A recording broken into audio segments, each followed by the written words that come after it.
Bonjour, je me présente pour ceux qui ne me connaissent pas, je m'appelle Jeanne Sélène, je suis autrice et éditrice indépendante et aujourd'hui je vais vous faire une petite vidéo pour vous parler de 3 Easter eggs que j'ai cachés dans mes livres. Donc des Easter eggs, ce sont des petits clins d'œil qui peuvent faire référence soit à des choses personnelles, soit à d'autres livres ou à d'autres films, ou...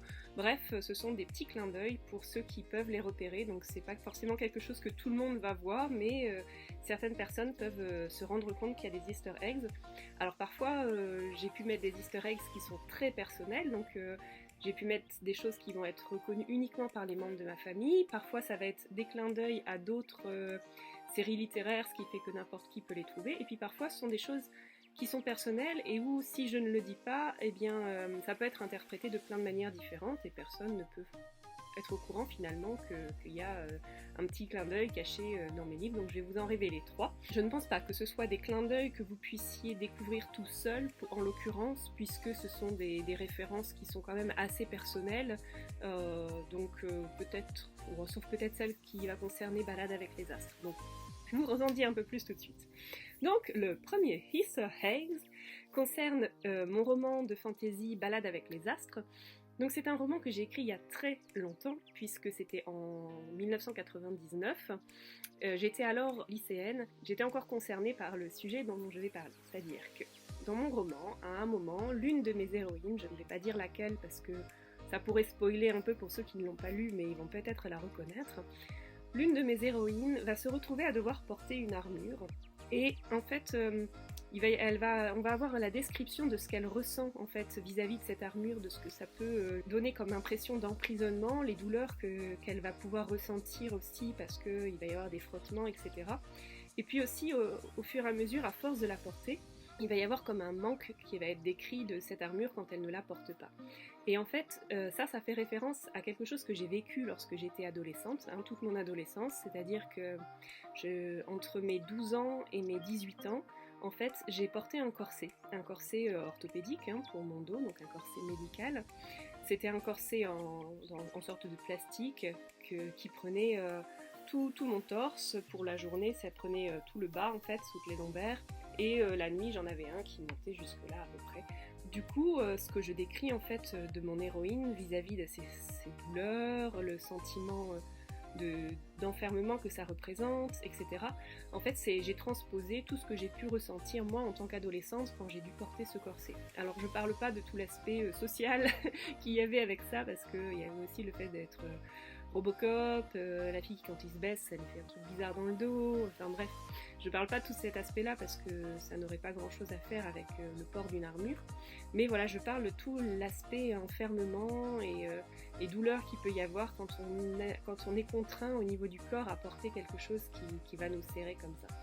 Et aussi, quelque chose d'assez particulier, c'est que au fur et à mesure qu'on porte un corset, en fait, le jour où on l'enlève, on a le sentiment d'être nu, qu'il nous manque quelque chose, et c'est finalement quelque chose d'assez désagréable en fait au début. Enfin, moi en tout cas c'est comme ça que je l'ai vécu, c'est-à-dire que quand j'ai commencé à enlever mon corset, j'avais l'impression d'avoir oublié un vêtement d'abord, j'avais l'impression d'être à poil, et puis en plus de ça, j'avais l'impression vraiment qu'il me manquait quelque chose, et donc c'est quelque chose que je décris aussi dans cette histoire, puisque mon héroïne à un moment, elle ne porte pas son armure, et elle se rend compte finalement que cette armure qu'elle a tant critiquée va lui manquer. Voilà, et donc c'est un petit clin d'œil sur c'est ce que j'ai pu vivre en tant qu'adolescente en portant un corset. Donc je ne sais pas si parmi les gens qui m'écoutent, là, il y a d'autres personnes qui ont pu porter un corset dans leur enfance ou leur adolescence, mais je serais vraiment très intéressée de savoir comment vous l'avez ressenti, s'il y avait aussi ce côté à la fois je t'aime, je te déteste de ce corset qui à la fois va procurer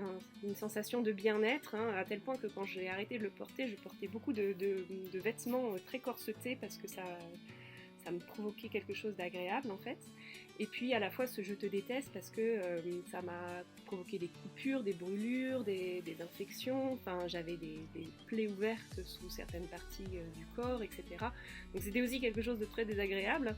Et donc je sais pas, est-ce que vous aussi vous avez vécu ce double ressenti en fait de à la fois quelque chose qui va vous procurer un bien-être et en même temps vous faire souffrir Voilà, est-ce que vous aussi vous avez vécu ça? N'hésitez pas, mettez-moi des messages en commentaire pour m'expliquer vos ressentis à vous si vous avez été confronté à ce sujet du port d'un corset orthopédique, parce que ça m'intéresse de savoir comment les autres peuvent avoir ressenti cette épreuve. Voilà, donc ça c'était le premier Easter eggs, donc qui concernait mon roman Balade avec les astres.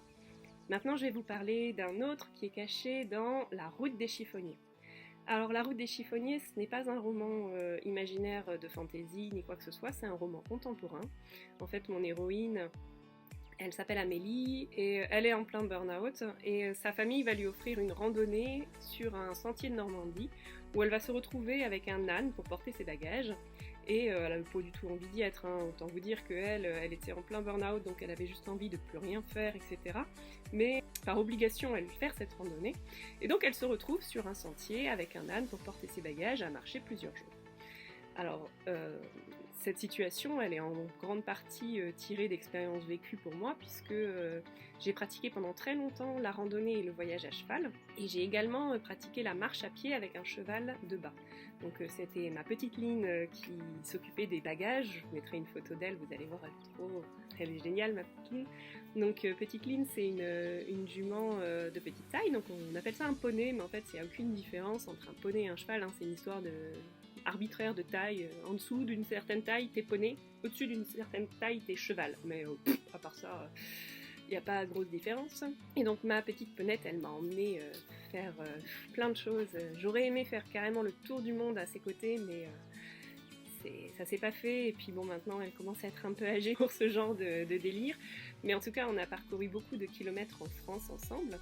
Et quelque chose qui arrive, mais très souvent, quand on fait de la randonnée ou du voyage à cheval, c'est ce moment où tu te décides enfin à aller faire pipi.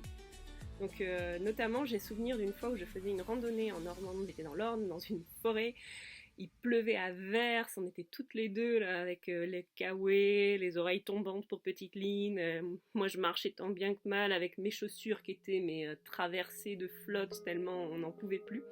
Et j'avais cette envie de pipi, mais qui me tenaillait depuis des kilomètres. Et à un moment, je me dis, bon bah là, j'en peux plus, il faut vraiment que je m'arrête.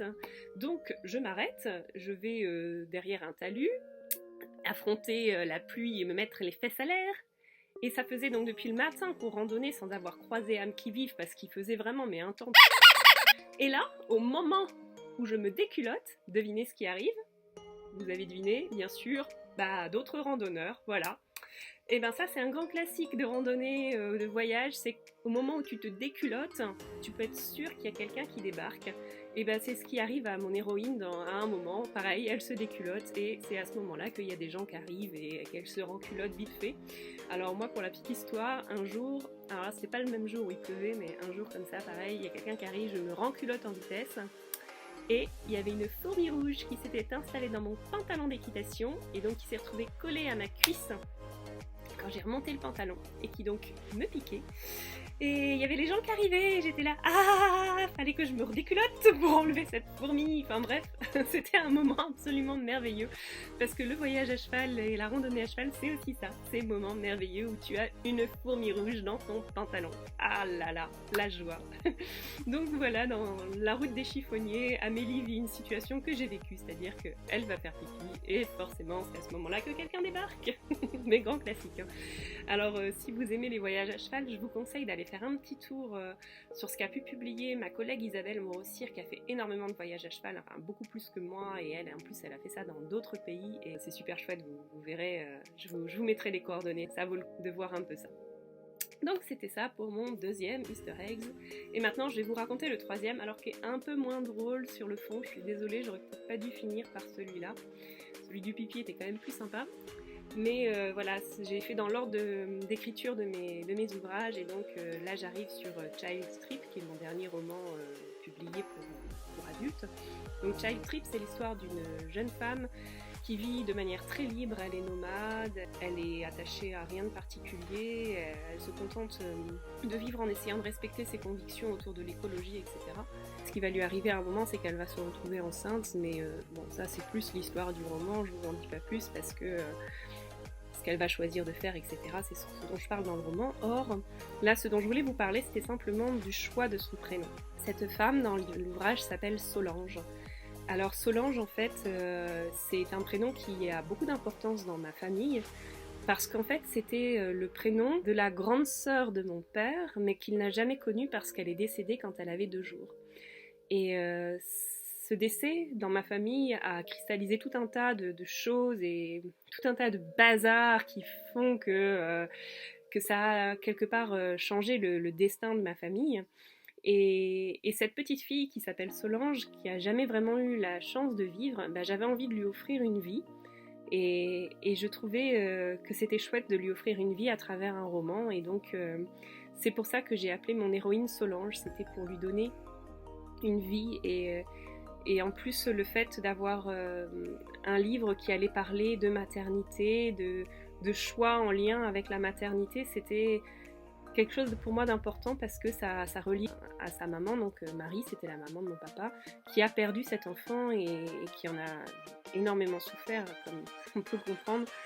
Et du coup, que cet enfant que je recréais, cette héroïne, Solange, vive quelque chose autour de la maternité, pour moi, c'était un petit peu comme soigner cette blessure qu'il y avait dans ma famille autour de la mort de cette petite Solange, voilà. Donc dans ce roman, la héroïne s'appelle Solange et c'est vraiment pas un hasard. En plus de ça, ce mot Solange, un mélange de soleil et d'ange, c'était vraiment parfait pour parler de ce livre qui est un peu comme un rayon de soleil parce qu'il est très positif. Et voilà, donc c'était le 3e Easter egg dont je voulais vous parler aujourd'hui. J'espère que ces discussions autour des choses que je peux cacher dans mes livres vous ont plu.